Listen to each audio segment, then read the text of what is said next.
Yes, my people. Welcome back to the channel. Welcome back to this show, which is myself on my own with a match reaction. I got nobody here, but I don't need anybody else here, man. I need to talk to you lovely people about what an unbelievable day of football we have just seen. Dan Lawless will be on tomorrow night. Please do not miss it. Set your reminders, people. Tomorrow night, 8 p.m. Lawless is totally in the mud, and I'm going to enjoy every single second of it. As will my panel, I'm absolutely sure. Nobody's feeling sorry for him at the moment. Let me tell you that. And nobody's feeling sorry for any of the West Ham fans that have been giving it to us. Nobody's feeling sorry for any West Ham fan that started to question Declan Rice and whether it was the right move and how he's had such shocking performances in the first and second time that West Ham and Arsenal played each other. But third time lucky. Hold that. All of you West Ham fans that have been giving it. Every single one of you that started sticking your noses into Arsenal's business when we didn't ask you to. We didn't want any rivalry with you. We didn't ask for any form of rivalry. We didn't ask for you to start giving it. But you did, because you were bitter and twisted about Declan Rice choosing to play for the Arsenal. Your captain, come to us. Hold that. Deal with it. And my God, did he perform today? Didn't the team perform today? Unbelievable. Now, I want to start with the West Ham fan base because actually, I've been sick and tired of them for the most of this season. I never had any rivalry or hatred towards West Ham whatsoever. I never cared for West Ham. They used to take the mick out of Spurs. They used to be on our side. I always thanked them for the lasagna gate because it was quite funny. It was always a bit of a running joke between Spurs and West Ham. When West Ham won the trophy, a lot of Arsenal fans were like, yeah, fair play, love it. You've won one, Tottenham haven't. But then it got very nasty, and there's a lot of West Ham fans that started to believe that Arsenal were the club that Declan Rice should never have picked. Why? We've had it. Cesc Fabregas has gone. Sanchez has gone. Ashley Cole has gone. There's so many that have left Arsenal that we've felt over the years it's been hard. So I get it. But I never hated on those clubs for it. Yeah.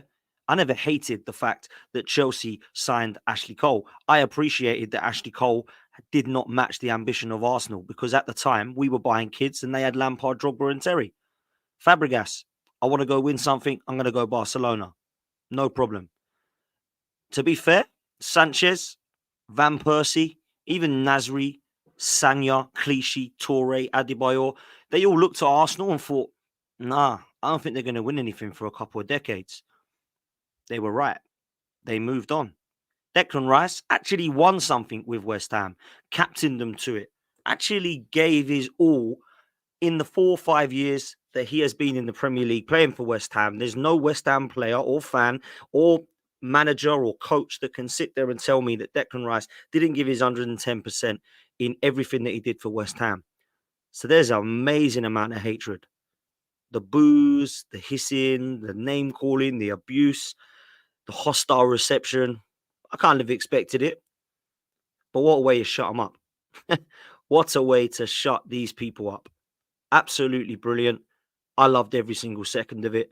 Big up to Declan Rice. Didn't celebrate and go nuts. Walked around and clapped all of the West Ham fans that were left. Most of them were empty seats. And what a class act. Total professional. His leadership qualities, his literally everything is spot on. And what a signing. £105 million, and people were laughing. No one's laughing at his price tag now. Out of the 90, maybe 95% of the games that he's played for Arsenal, he's been man of the match in. That says it all when you're into mid-February. This guy's ridiculous. Honestly, what a player. What a player. West Ham fans, hold that. Hold that. I hope you enjoyed today. I hope you got him back in time for Antiques Roadshow when you all left at half-time. I hope we didn't miss it. I hope you got to watch Villa and Man United, seeing as you're more obsessed with Aston Villa fans lately. Maybe you got to go and watch them. West Ham fans, hold that. Now, let's get into the football. Let's get into the team news. When the lineup come, I was a little bit deflated with our bench because we have got so many players injured. And we said on the watch along, all of us were like, oh, that's not good. We had Bandara on the bench. We had Ethan Waneri on the bench. We had El Neni, Cedric, Jorginho, Nelson, and Nketiah, we didn't have enough quality, did we? Let's be real. If you would have been 0-0 and needed to bring one of them on, who you bringing on? Ain't going to be much. So we were justifiably worried when we saw our bench. Then when you look at what we had in the first 11, I don't think anybody was too disappointed for the pure fact that there was nobody else to pick in those positions. When Tomiyasu and Zinchenko couldn't make the squad, it has to be Kivior. When Jorginho isn't ready to start because he hasn't been training all week, you've got one or two options. You either play Elneny in there or you play one of Trossard or Havertz. And when Jesus isn't fit, you either go with Eddie Nketiah or Kai Havertz or Trossard. So really, I don't think Arteta had much of a choice, if I'm honest. And there was a few people that were suggested in the chat on AFTV that, oh my God, this lineup, what's he doing? I don't think he had any choice, guys. I really don't think he had any choice. We are paper thin at the moment. Paper thin, right? Paper thin. So where are we at right now in terms of how we started? I was so impressed. I was so impressed for a number of reasons. I didn't feel like it was anything but a cagey start to the game for both teams in the first 5-10 minutes. I think it was the hostile reception didn't really help the atmosphere for Declan Rice getting booed. Probably didn't help the situation, but actually we were the better side. There was an early mistake from Kivior, and there was a pass that went to Kudus, but actually recovered both well. And then when you look at the rest of the game, it was one-way traffic, people. One-way traffic. We had a chance with a header that Trossard could have done better with. We had a chance that Saka could have done better with a header that went wide. We had a chance when Saka had gone through and he'd missed it and just went wide of the post. And I was starting to wonder if this would be very similar to the Emirates game. All the domination, all the ball, and nothing. They had 0 shots on target, 2 touches in our box in the first half. Shocking. They were poor. This is the worst football team I have ever seen play against Arsenal. It was the worst performance I've ever seen. I've seen some bad ones. I saw a bad one this season against Sheffield United at home. They were better than West Ham today. West Ham were an absolute shambles. It could have been 11 or 12 today. It really could have been. It was that much of a domination. We destroyed them. We hammered the hammers. We battered every single one of those men.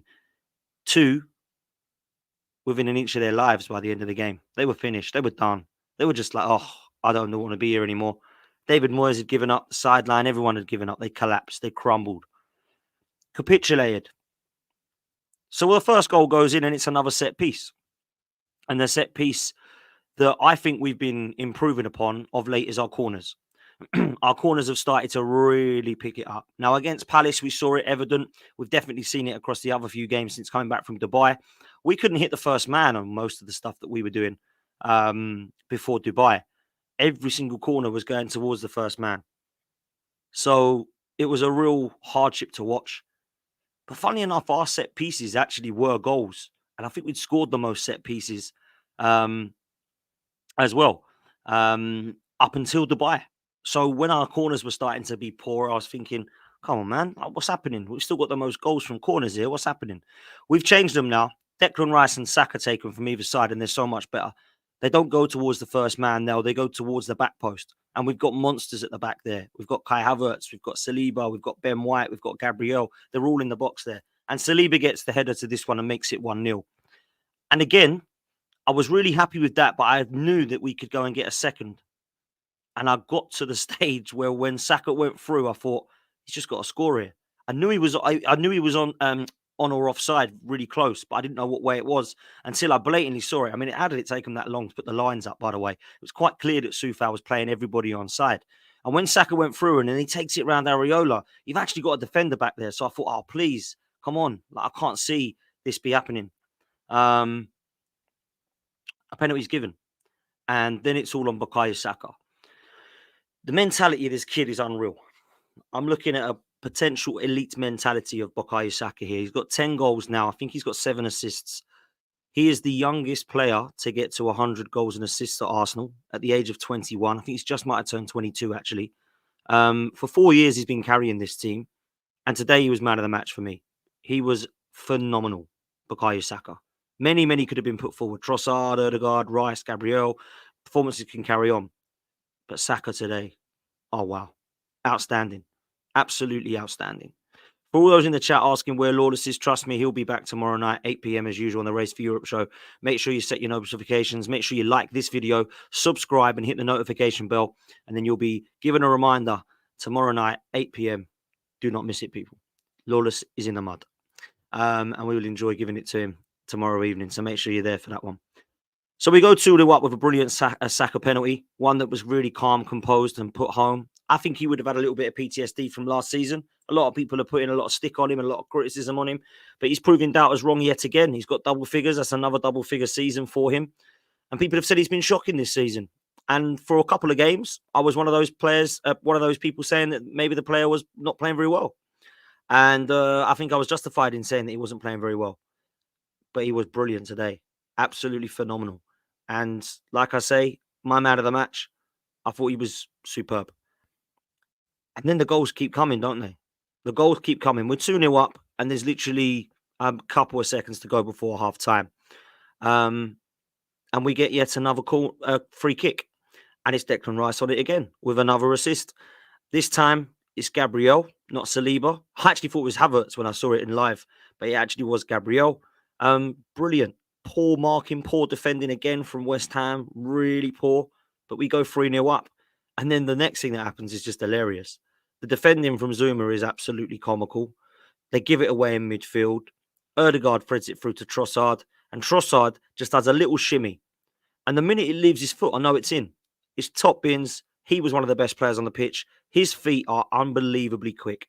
Santi Cazorla, Alexander Hleb, Freddie Ljungberg. I've seen lots of players in the past similar to Leandro Trossard, and he is right up there. Right up there. Such a good player. One of the best finishers we got at the club.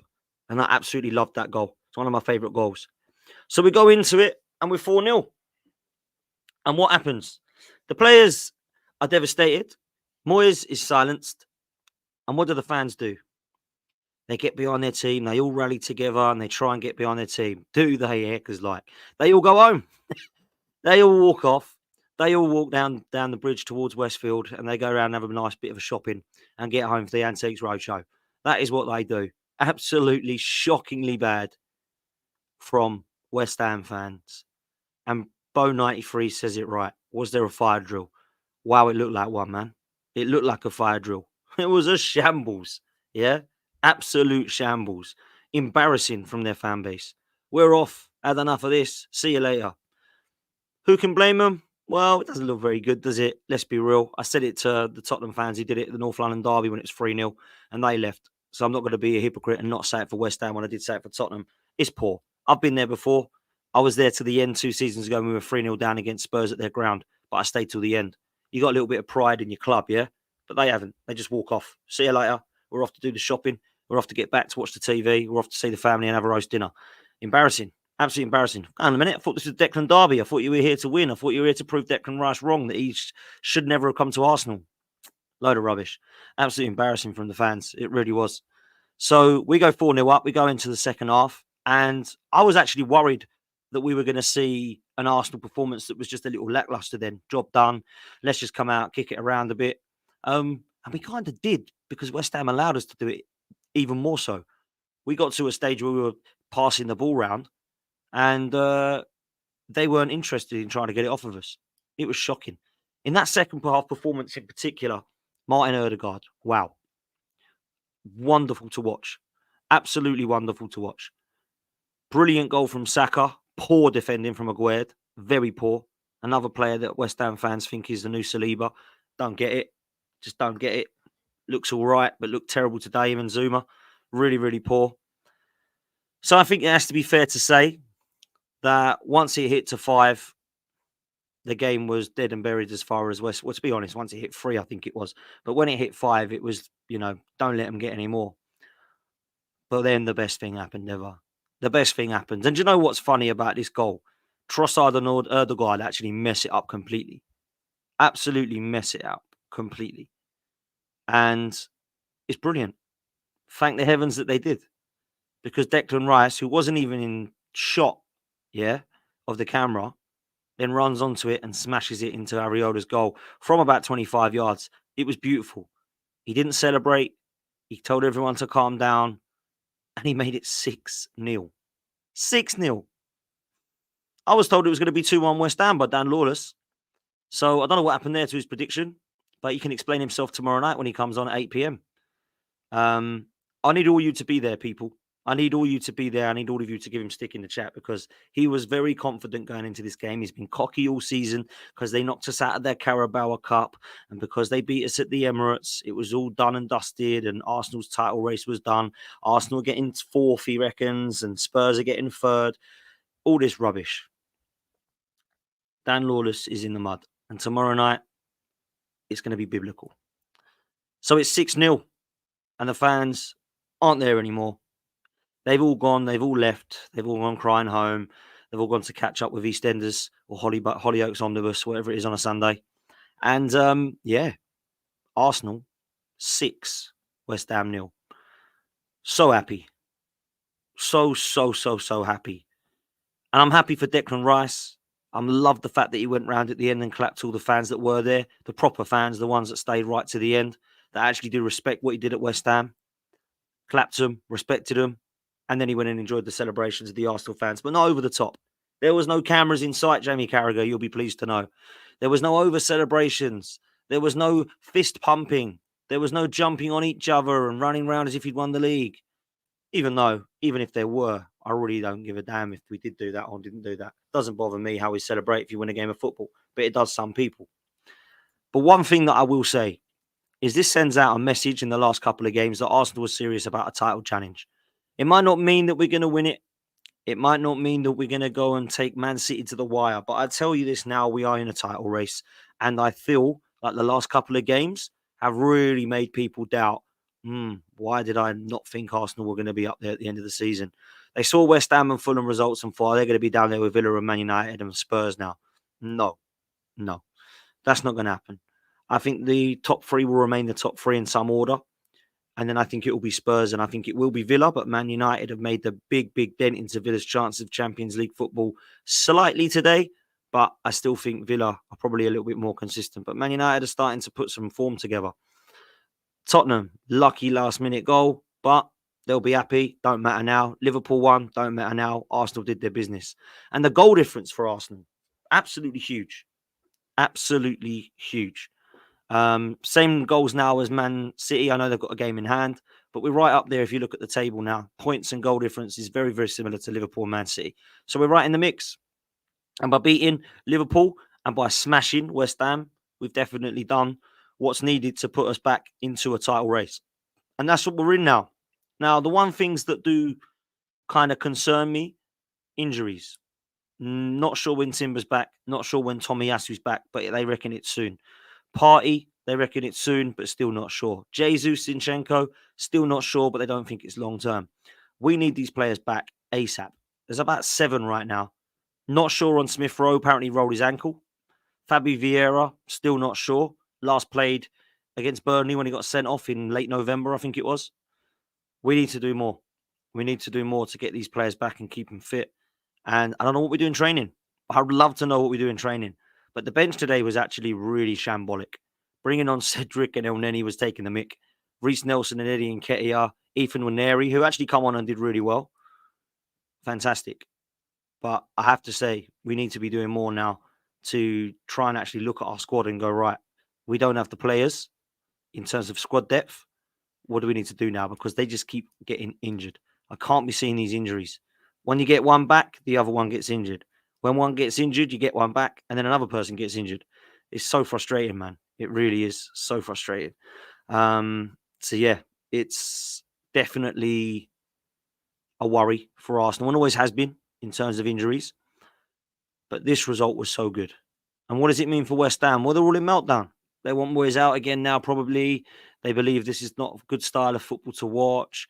Very pragmatic, very defence-minded, and they've letting in goals left, right, and centre now. Zuma and Aguerd literally are back. They've got their best 11 out, by the way, apart from Paqueta. They had their number one goalkeeper in Areola. Soufal and Emerson are their 2 best fullbacks. Zuma and Aguerd are their 2 best centre-halves. They've got Ward-Prowse, Calvin Phillips, Alvarez and Souček that all played a part in today. And up top, they had Bowen and Kudus. And then obviously they didn't have Paqueta. They put Ben Johnson there who didn't do anything. As I said, he wouldn't. Don't know what they're doing. They've sold Ben Rama and Fornals. They've got no replacement for him. Stupid thing to do when you've got European football coming up. They're in a mess. They're in a mess. They haven't won a game since 2024. And they have had a happy new year, got very cocky, and then thought, oh, actually, we're not very good. We can't beat Sheffield United.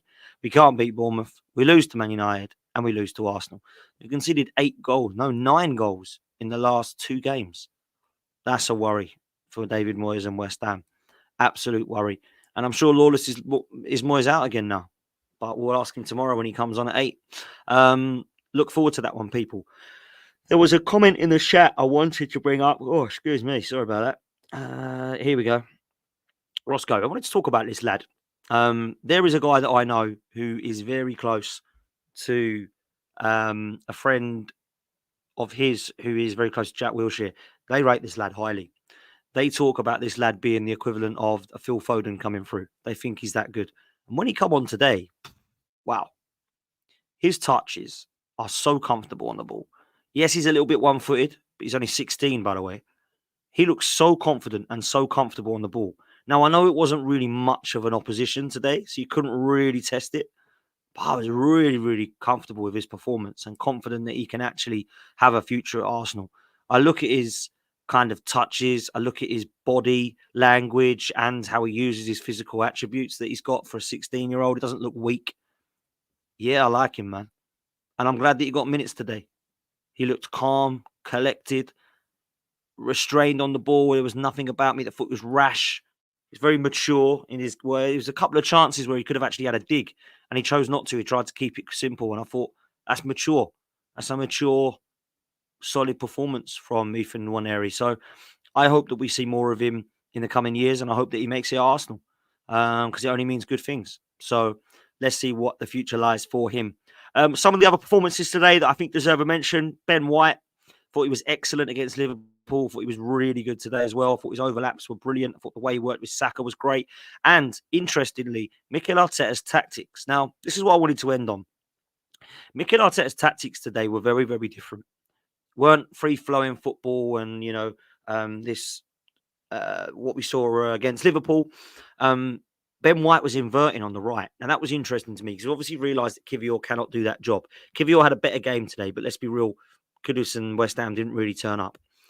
In midfield, it was interesting because at one period of the play, in and out of possession, I saw changes. I saw Havertz and then it swapped to Trossard. And Trossard and Havertz would swap with each other. So Trossard would sometimes drop deep. Havertz would go up top. Then likewise, in and out of possession, Havertz would drop deep and Trossard would go up. And then at sometimes, we would see Ødegaard drop in the deepest. And then it would change into more of a 4-4-2 with Havertz and Trossard together. And then at some periods of the game, it was Ødegaard and Havertz together as a 4-4-2. I was really impressed with that.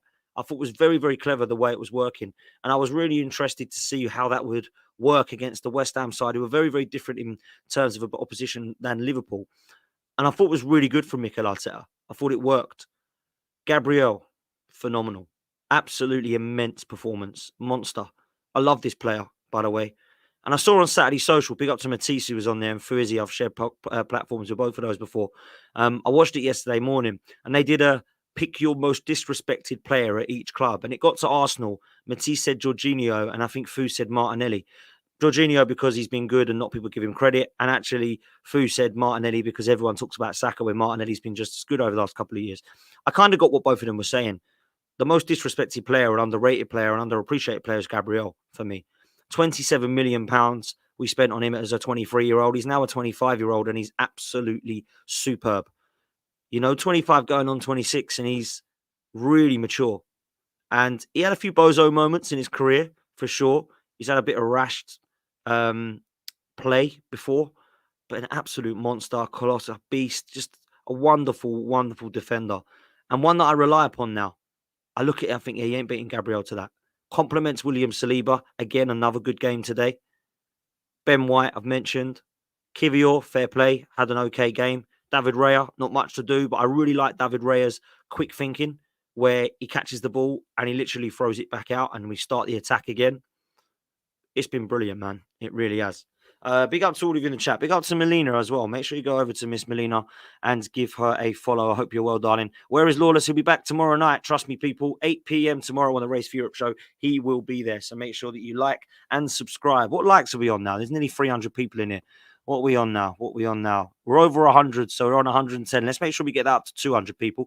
All you got to do is hit the like button, subscribe to the channel, and get us very close to 16K. Our next target, of course, is 20K. So make sure that you can do that as well, please, people. Yeah, let's wrap up there. Listen, we're going to be back tomorrow night. Please do not miss it. It's going to be 8 p.m. tomorrow evening. You have myself, Lawless, special guest appearance from Tobes. He wants in on this. He'll be back. We've got Pete, we've got Errol, we've got Dan United, and we've got Billy, and we've got LB. We're all going to be talking about all things football this weekend, and Dan Lawless is going to come under some absolute fire. So please be there. Join us. 8 p.m. tomorrow. We'll see you next time. Smash a like on your way out. It is West Ham 0, Arsenal 6. Come on, you Gunners.